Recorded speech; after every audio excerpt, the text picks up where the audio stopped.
నష్టం చేయబోతా ఉంది. అదే వాళ్ళకు బూమరంగ్ కాబోతా ఉంది.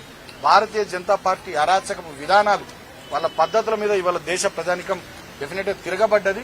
బ్రహ్మాండమైనటువంటి చారిత్రాత్మకమైనటువంటి తీర్పు పార్లమెంట్ ఎన్నికల దేశ ప్రజానికం చెంపపెట్టు లాంటి తీర్పు ఇస్తారని చెప్పి ఈ సందర్భంగా నేను మీడియా ద్వారా భారతీయ జనతా పార్టీ నాయకులు కూడా తెలియజేస్తూ దేశ ప్రధానికాన్ని విజ్ఞప్తి చేస్తా ఉన్నా. ఖచ్చితంగా ఇటువంటి చర్యల్ని చేస్తున్నటువంటి భారతీయ జనతా పార్టీని ఖచ్చితంగా పక్కకు పెట్టాల్సినటువంటి అవసరం ఉంది. అంబేద్కర్ గారు ఇచ్చినటువంటి, బాబాసాహెబ్ ఇచ్చినటువంటి రాజ్యాంగం ప్రకారం నడవాల్సినటువంటి ఈ దేశంలో పార్లమెంటరీ డెమోక్రసీలో ఇవాళ ఒక ఆటోక్రటిక్ అప్రోచ్ తోని, పేరుకే డెమోక్రసీ ఉంది కానీ ఒక ఆటోక్రటిక్ అప్రోచ్ తో నడుస్తున్నటువంటి ఈ నయా ఫాసిస్ట్ విధానాలను మనమంతా ఎదిరించాలని చెప్పి సందర్భంగా తెలియజేస్తూ బీఆర్ఎస్ పార్టీ రాబోయే రోజుల్లో definitely we will continue our fight. ప్రజల పక్షాన నిలబడతాం, ప్రజల కోసం నిలబడతాం. దానికోసం ఎన్ని కేసులనైనా, ఎంతటి నిర్బంధాన్నైనా భరిస్తూ ఖచ్చితంగా ప్రజల కోసం చివరిదాకా పోరాటం చేస్తామని చెప్పి సందర్భంగా నేను తెలియజేస్తూ మళ్ళొకసారి నేను చెప్తా ఉన్నా, మా కవిత గారు చాలా గట్టిగా ఉన్నారు. ఇలాంటి కేసులకు అదిరేది లేదు, బెదిరేది లేదు, భయపడేది లేదని చెప్పి చెప్తా ఉన్నారు. ఇటువంటి ఇంకెన్ని అక్రమ కేసులు గాని, నిర్బంధాలు గాని ప్రయోగించినా బీఆర్ఎస్ పార్టీ నాయకులు ఇంకా మొండిగా పోరాటం చేస్తాం ప్రజల పక్షాన. ఈ సందేశం డెఫినెట్ గా ప్రజలకు అందరికి పోవాలని చెప్పి కూడా వారు మాట్లాడారు. సో ఇవాళ నేను ప్రవీణ్ గారు వారిని కలిసి రావడం జరిగింది. సో ఇప్పుడు ప్రవీణ్ గారు కూడా మాట్లాడారు. మీడియా మిత్రులందరికీ కూడా నమస్కారం. జై తెలంగాణ.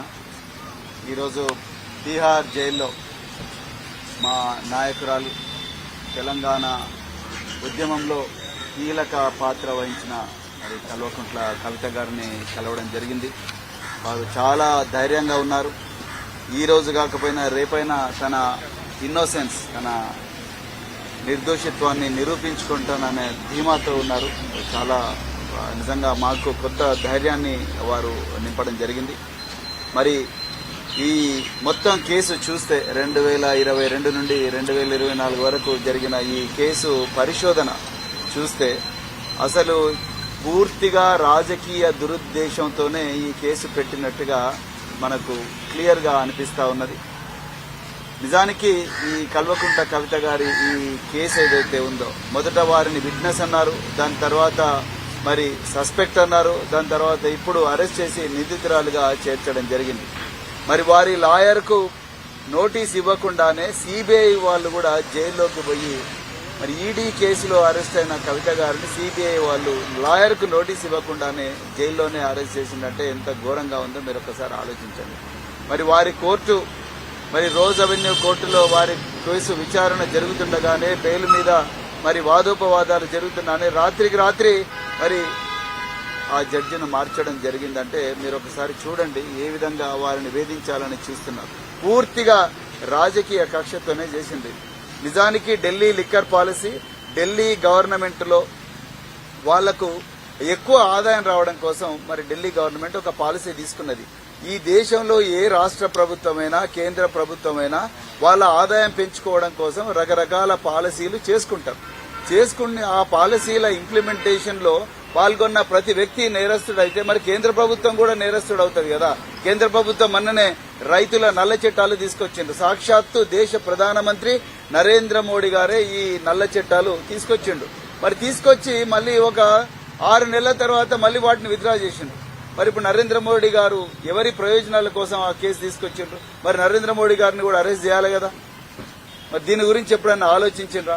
ఆలోచించలేదు. అంటే ప్రధానంగా ఈ ఈడీలో సెక్షన్ 50 ఉందని చెప్పేసి ఈ సెక్షన్ 50లో మరి burden of proof lies on the accused. అంటే ఈ బర్డెన్ ఆఫ్ ప్రూఫ్ అంటే ఈ తన నేర నిర్దోషిత్వాన్ని నిరూపించుకోవడం అనేది నిందితురాలి మీదనే ఉంటది. కాబట్టి అంతవరకు వాళ్ళని జైల్లో పెట్టొచ్చన్న ఒక చిన్న ప్రొవిజన్ ఒక సుప్రీం హైకోర్టు జడ్జిమెంట్ ని తీసుకుని దాన్ని అడ్డంగా పెట్టుకుని రాజకీయ ప్రత్యర్థులందరినీ కూడా మరి వాళ్ళ గొంతు నొక్కే ప్రయత్నం ఇవాళ బీజేపీ ప్రభుత్వం చేస్తున్నది. నిజానికి ఇది చాలా హాస్యాస్పదంగా ఉన్నది. కల్వకుంట్ల కవిత గారి మీద ఈ కేసు పెట్టడం, మిగతా వాళ్ళ మీద పెట్టడం. నిజానికి ఇందులో ఈ క్రైమ్ లో ఎక్కడా డబ్బు దొరకలేదు.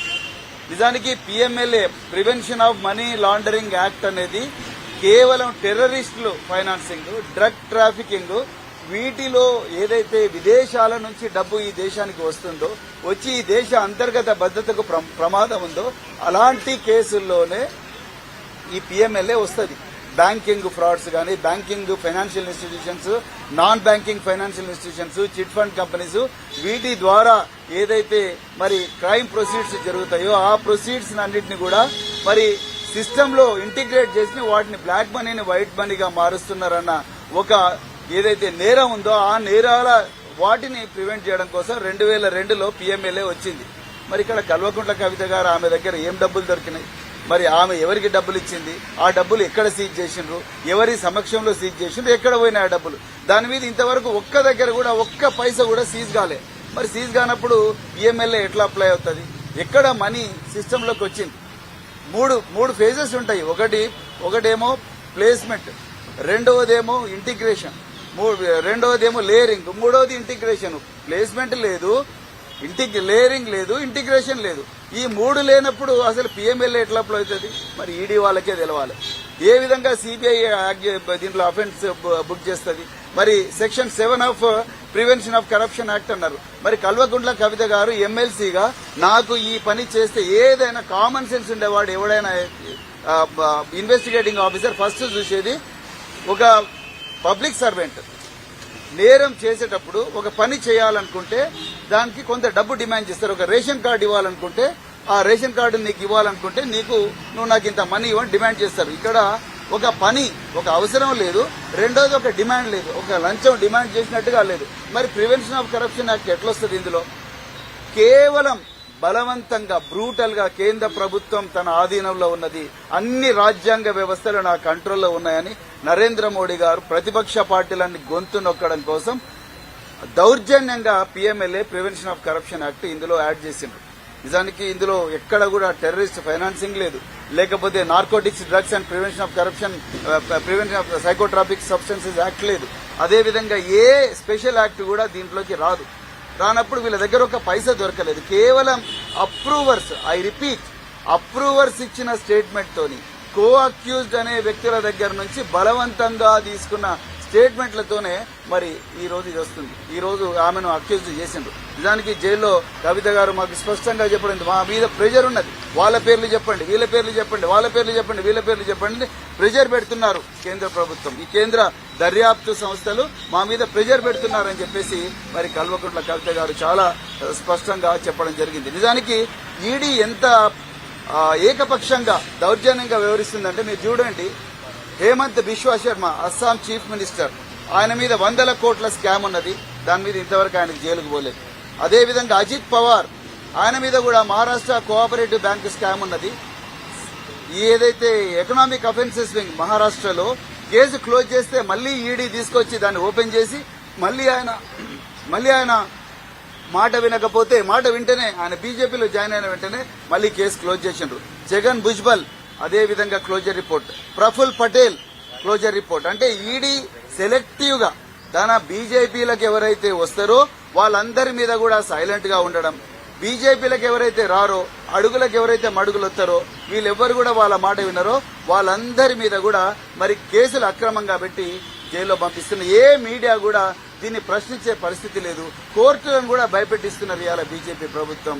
That's why we have met Ms. Kalvakuntla Kavita Garu today, and then she is very strong and she has been sharing with us that there is a lot of pressure from the investigating agencies to add the names of other politicians who are not towing the line of BJP, which is absolutely illegal, unconstitutional and immoral.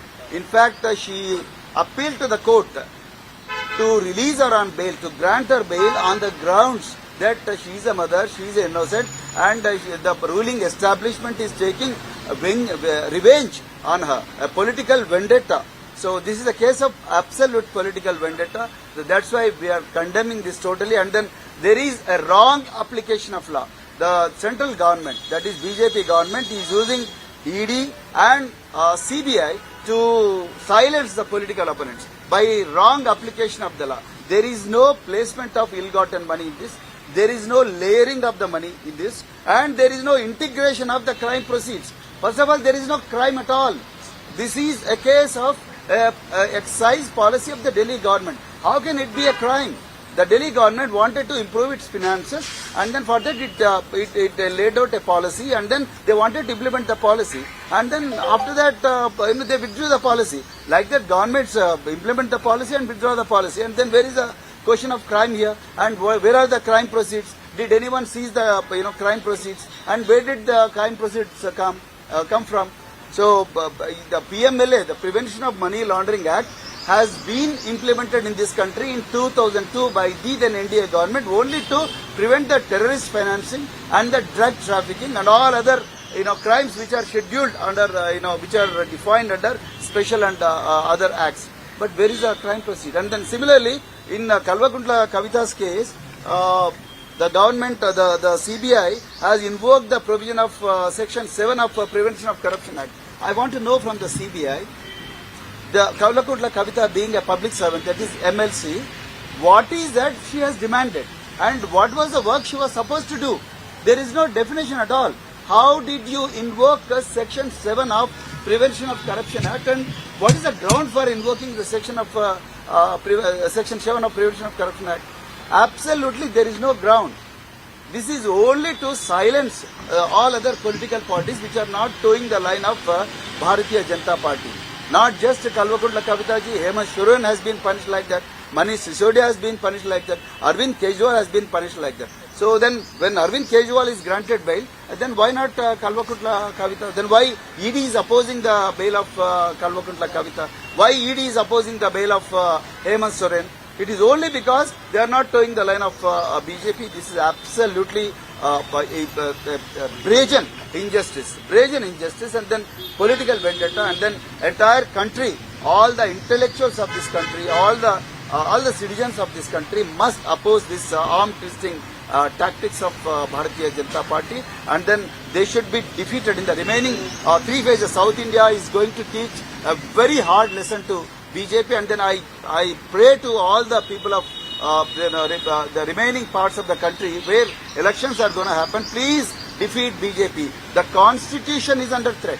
The Indian constitution is under threat. All the constitutional bodies, be it judiciary, be it executive, be it the investigating agencies which were established under Delhi Special Police Establishment Act, that is CBI, ED, and all other investigating agencies have become the tools in the hands of BJP to silence the political opponents. So the entire very constitution is under threat. So I pray to the people of India, where elections are going to happen, to defeat the BJP hands down. So then only the country will be saved. Then only the democratic voices will be preserved in this country. So इसीलिए मैं पूरा भारत देशवासियों को जहाँ चुनाव हो रहे आज से और 3 फेजेस में जो चुनाव हो रहे, भारतीय जनता पार्टी को वोट मत डालिएगा, क्योंकि भारतीय जनता पार्टी जो संवैधानिक संस्था, जो तफ्तीश करने वाली संस्था, जो चाहे वो ईडी हो चाहे वो सीबीआई हो, वो दोनों संस्था को ये पॉलिटिकल अपोनेंट्स को साइलेंस करने के लिए, उसका आवाज को मिटाने के लिए, ये पूरा गुंडागिरी करने के लिए ये पूरा संवैधानिक संस्था को यूज कर रहे। इसीलिए मैं हाथ जोड़ के मैं बोल रहा हूँ, हमारा कल्वाकुंतला कविता जी इनोसेंट है, और prevention of money laundering act और प्रिवेंशन ऑफ करप्शन एक्ट गलत तरीका से, कोई इसमें टेररिस्ट फाइनेंसिंग नहीं हुई, कोई इसमें ड्रग ट्रैफिक नहीं हुई, फिर कैसे इसको लागू कर रहे? इसीलिए मैं फिर एक बार देशवासियों को ये भारतीय जनता पार्टी का गुंडागिरी को रोकने के लिए उसको हराना है और देश में जमहूरियत को और सियासत को बचाना है। मैं ये बातों से मैं आप लोगों को फिर एक बार धन्यवाद करता हूँ।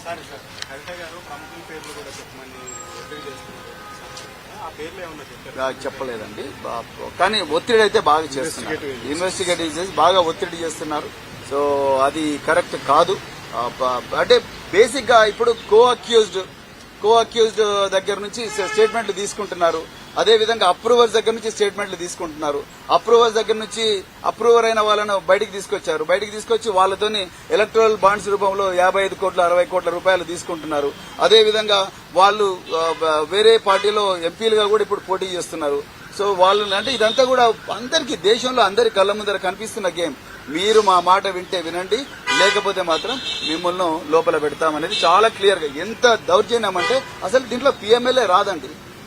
అదే విధంగా prevention of corruption act, corruption లో fundamental definition is there should be a work which is supposed to be done by a public servant and there should be demand from the public servant to do that work.